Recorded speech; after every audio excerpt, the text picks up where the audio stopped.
Good afternoon. I'm Mike, and today we're going to look at the book Positive Psychology and Coaching, Applying Science to Executive and Personal Coaching, Chapter 1, by Foster and Auerbach.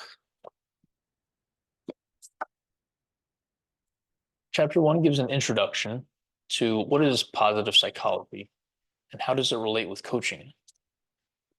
It's entitled The Integration of Positive Psychology and Coaching. So how did this emerge? What is this positive psychology?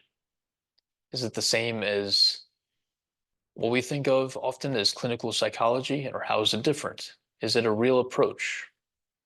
And how is it related with coaching?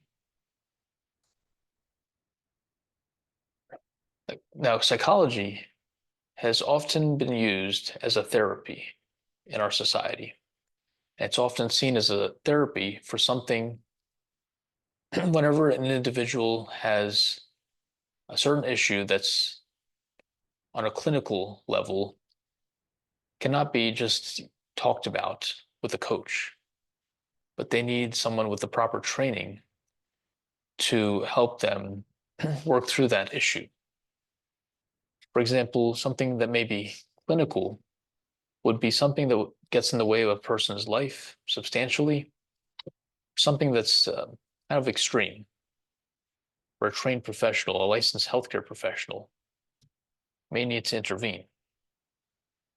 Coaching, on the other hand, is more geared towards individuals who have that sense of resiliency.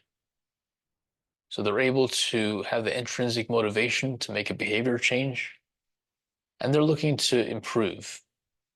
They're on an upward spiral already, but they just need that extra, support and that time to work through those problems and find their own solutions. So that's coaching. The authors start the book with mentioning a few other individuals who have worked in the field of psychology, which have eventually allowed the field to focus in on something called positive psychology.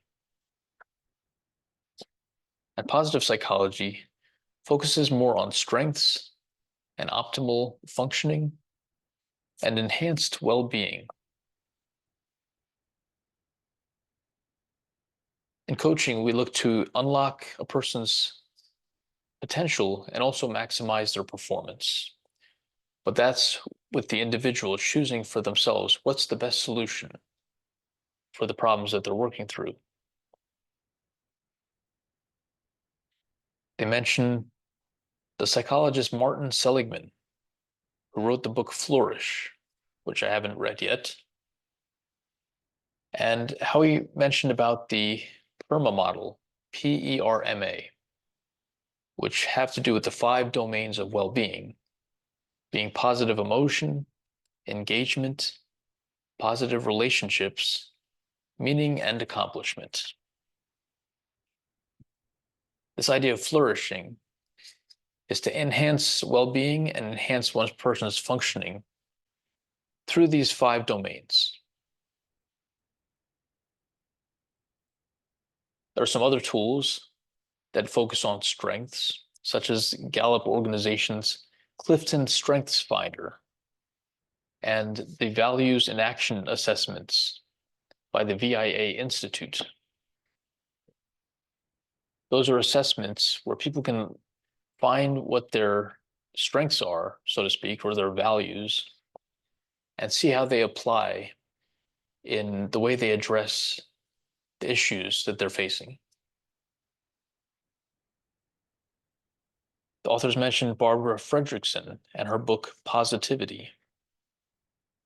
And they mentioned that positive emotions are measured by self-reports of happiness and also a sense of satisfaction. What does this phrase positive psychology mean? What does it mean to have positive emotions? Is it the avoidance of negative emotions? Is it the avoidance of anything that's uncomfortable to deal with? Is it just getting rid of anything negative in a person's life? This idea of positive? And the authors mentioned that no, this is not the only definition that we can find for positive. But a key idea is that positive psychology defined is an empirical investigation of the good life. And we think about the value that certain things bring, not just the immediate emotion or feeling, but what's the meaning behind it? Why do we do things? They go through a couple of stories that show how positive psychology intervention may improve health outcomes, may improve hardiness, or maybe a sense of resiliency, some of that evidence of overcoming. And this field of positive psychology has been adopted by different coaching organizations over the past decades.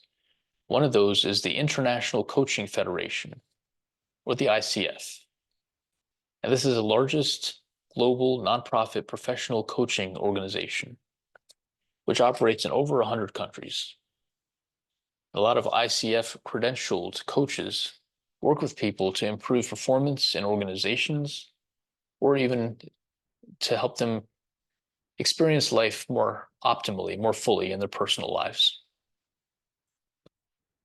There's been a growth in positive psychology. They mentioned a couple other psychologists as well.